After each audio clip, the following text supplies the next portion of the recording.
Introduction. One thing is certain, grief is love. When we mourn our dearly departed, we long to hold them again, kiss and hug and continue with life, but we cannot. We're left with no other outlet for the love we feel for them except to hold that very love in our hearts, facing that they are gone. Being unable to express that emotion to them causes grief. Grief is love. This book is both a tribute to Ronald Jerome Holte, my partner of 31 years, and it's a memoir meant to offer aid and encouragement to survivors who endure their own period of grief. I must warn you that some of the writings included here are sad and heart-wrenching, while others may simply be emotionally raw. I am bearing my heart. If I can't do that, then what is there with which you who suffer and seek support might find rapport and validation for your own grief and nearly unnatural experiences? As I am learning, grief is not something anyone should have to do alone. The creation of this book comes from a place of pain. Most books I've read dealing with grief and bereavement are written perhaps a year or more after the author has developed a better grip on their own anguish. Yet the writing seemed sterile and formal, at least to me.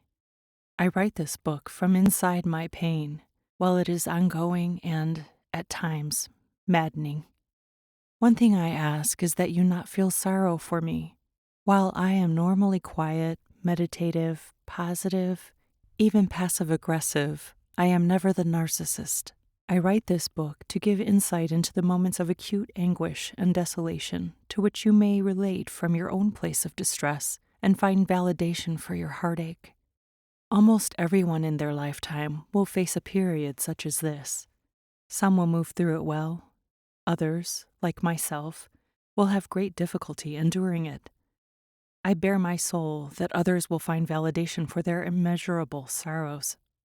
If you are squeamish about emotional instability, the process of dying, the torment of grief and suffering, and medical procedures, maybe you shouldn't read this book.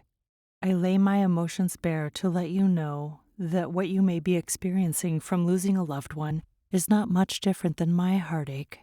All the upheaval that you're enduring through your loss is okay, any way you choose to express it. As a book on immediate grief, I write a lot of my emotions and moods through poetry, which you will find here. I've written poetry in the past, but am mostly a book-length story writer. With Ron's passing, a new door has opened and my feelings pour out in verse. The poems aren't presented in any chronological order following occurrences and changes that I'm going through. They are written whenever emotions and feelings overwhelm me, or when my mind dwells on something painful and expresses what I'm feeling through words. They are like snapshots of turmoil welling up at unexpected moments. I hope I have written the kind of poetry that you can feel. All poems and essays are my own, except where the author is noted. I've filled in some blanks of Ron's and my life together, only for continuity. What's important here is to assure you, the reader, that any grief you're experiencing, however devastating, is normal, and that you are not alone. I am going through it too. Also included in this book are messages that I've shared from some friends of Ron's and mine, in their own words, who've also lost loved ones. My son, Dean Allen Deal, himself a magnificent writer, lost his father. You'll find some of his responses included. Ron's and my friends come from different countries and cultures. You may read varying opinions and outlooks about death, grief, and bereavement, and maybe varying religious practices. Some believe in an afterlife, others do not. I have gleaned a lot of information for this book from listening to how friends have dealt with their grief processes and wish to pass their solutions along to others. My counselor, too, is a veritable fountain of knowledge and encouragement. My hope is that you find something among these pages which helps you understand that your grief is completely normal, as you may come to understand from the widely varying experiences of a few others. Despite the anguish, we will all adjust according to what our life situations require for us to live with the memories of those we have loved and lost.